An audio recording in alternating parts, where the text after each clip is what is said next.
Pada episode sebelumnya, Ayase dan juga Okarun berhasil membakar alien sumo dengan mengandalkan jimat yang ada di tori rumah Ayase. Namun apesnya, Ayase yang kelelahan langsung pingsan sehingga membuat Okarun berubah ke mode nenek turbo. Bagaimana kelanjutan ceritanya? Mari langsung saja kita membahasnya.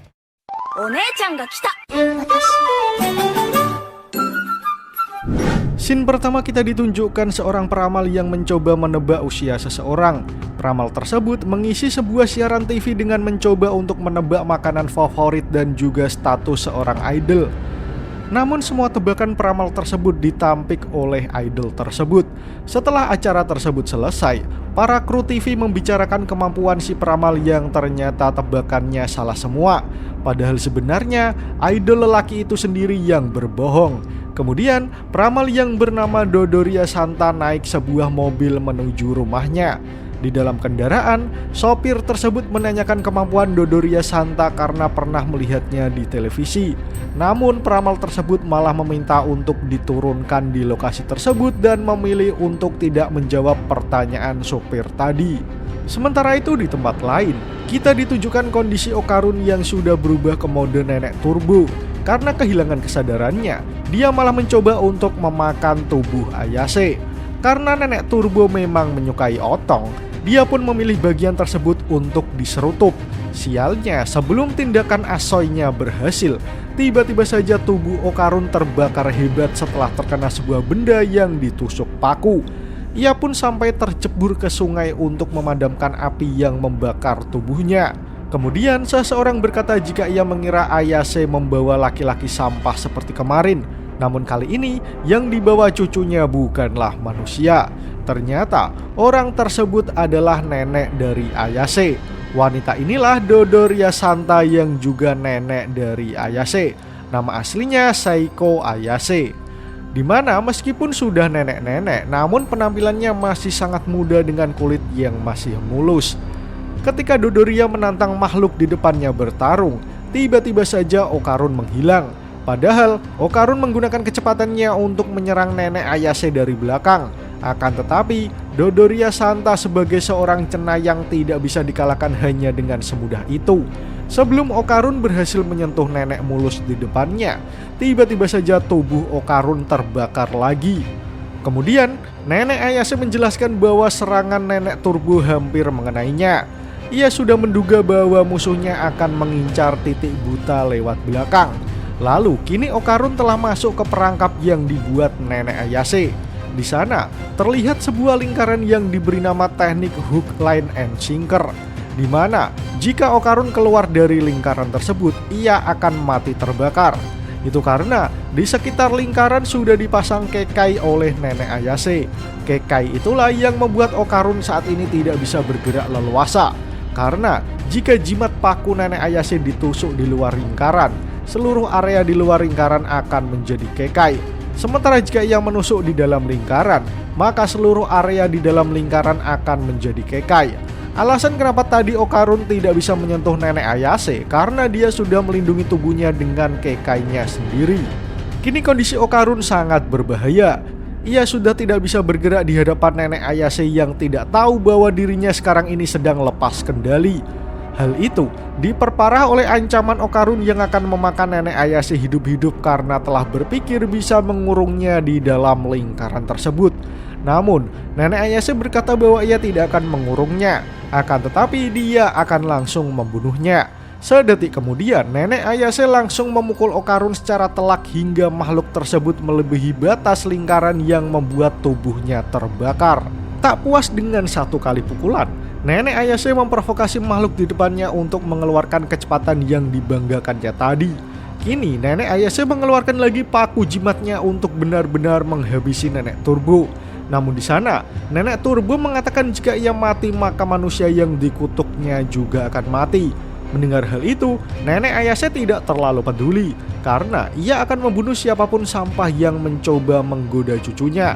Kini paku jimat tersebut dilepaskan nenek Ayase yang dibarengi oleh umpatan dari nenek turbo. Shin kemudian menunjukkan Ayase baru bangun dari pingsannya. Setelah tersadar dan mengingat semua yang terjadi, ia langsung berteriak memanggil Okarun. Saat turun ke lantai bawah, Ayase melihat neneknya sedang bersantai menonton TV. Ayase sedikit terkejut melihat neneknya sudah sampai di rumah. Namun yang membuatnya lebih terkejut, yakni neneknya yang tahu bahwa ia mendatangi tempat angker malam tadi. Ayase mengakui hal itu, meski sebenarnya yang mendatanginya adalah Okarun. Kemudian Ayase bertanya apakah neneknya melihat seorang lelaki di sekitar rumahnya. Namun nenek Ayase menjawab jika yang dimaksud Ayase adalah seorang hantu, maka ia sudah membunuhnya. Mendengar hal itu, Ayase terkejut bukan main. Ia mengira neneknya sudah membunuh Okarun yang hilang kendali karena ia pingsan. Namun neneknya terus menggoda Ayase dengan membalikkan omongan cucunya bahwa dia hanyalah cenayang gadungan. Ayase terlihat kesal dengan jawaban neneknya. Namun neneknya terus saja menggodanya dengan membalikkan semua ucapan yang dulu pernah dikatakan Ayase. Kini Ayase bersujud meminta maaf dan mengaku salah. Ia bertanya dengan tulus dan meminta neneknya untuk memberitahu apa yang terjadi dengan hantu Okarun. Kemudian nenek Ayase menyuruh Ayase untuk melihat sekitar kuil yang ada di rumahnya. Mendengar jawaban itu, Ayase langsung tancap gas menuju ke sana. Ia berlari sambil menggerutu karena jika terjadi apa-apa pada Okarun maka neneknya harus bertanggung jawab. Ayase berlari secepat mungkin. Ia sangat khawatir dengan kondisi Okarun. Itu semua karena Okarun hanyalah orang yang menginginkan seorang teman. Dan Ayase lah yang menyuruhnya ke terowongan Nenek Turbo. Saat Ayase membuka pintu kuil tersebut, ia melihat Okarun sedang santai sembari menikmati makanan yang disediakan oleh Nenek Dodoria. Melihat Okarun baik-baik saja membuat Ayase sangat lega. Hal itu terlihat dari sorot matanya. Sementara Okarun sendiri berteriak haru memanggil nama Ayase karena ia mengira ia sudah membunuh teman satu-satunya secara tidak sengaja. Melihat Okarun baik-baik saja, Ayase langsung menutup kembali pintu kuilnya. Meskipun dari luar Ayase terlihat keras, namun di dalam hatinya Ayase sangat khawatir dengan Okarun. Tak lama kemudian, neneknya muncul dan bertanya sejak kapan cucunya berteman dengan monster tersebut. Selain itu, nenek Ayase menjelaskan bahwa selama Okarun berada di dalam kuil, maka ia akan baik-baik saja. Namun jika ia keluar selangkah saja dari sana, ia akan berubah lagi menjadi monster.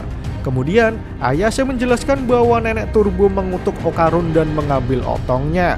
Selama Nenek Turbo masih memilikinya, kutukan tersebut tidak akan hilang.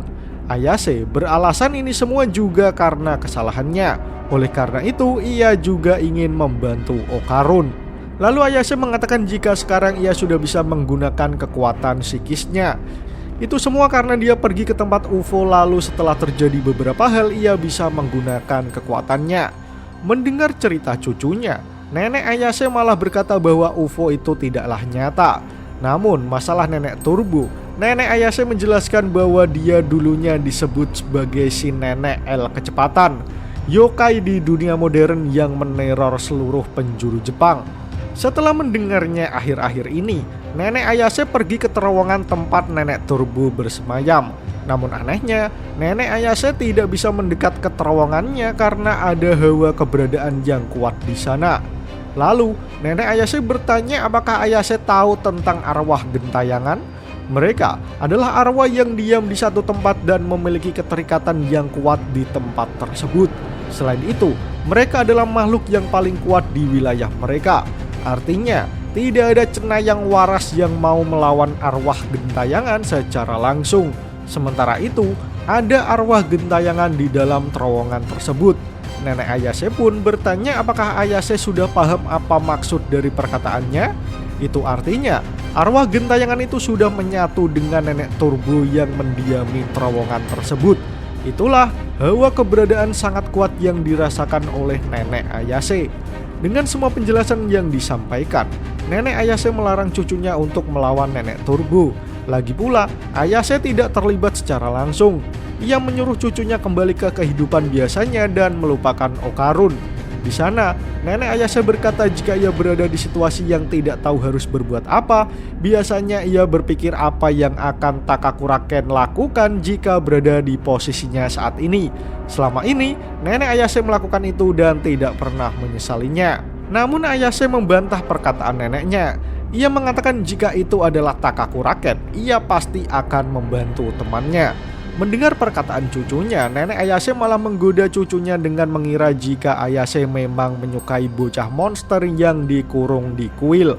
Di sana, nenek Ayase mengatakan bahwa jalan satu-satunya mereka harus bermain kejar-kejaran dengan nenek Turbo untuk mencabut kutukannya. Nenek Ayase berkata bahwa nenek Turbo sangat yakin dengan kakinya. Kalau Ayase bisa menantangnya, nenek Turbo pasti akan mengikutinya. Masalahnya adalah Ayase dan Okarun harus berlari secepat tenaga hingga keluar dari wilayah kekuasaan arwah gentayangan yang ada di kota Sonou. Jika mereka berdua bisa membawa nenek Turbo keluar dari wilayah kekuasaannya, dia akan melemah. Dan disanalah Ayase dan Okarun bisa mengalahkannya.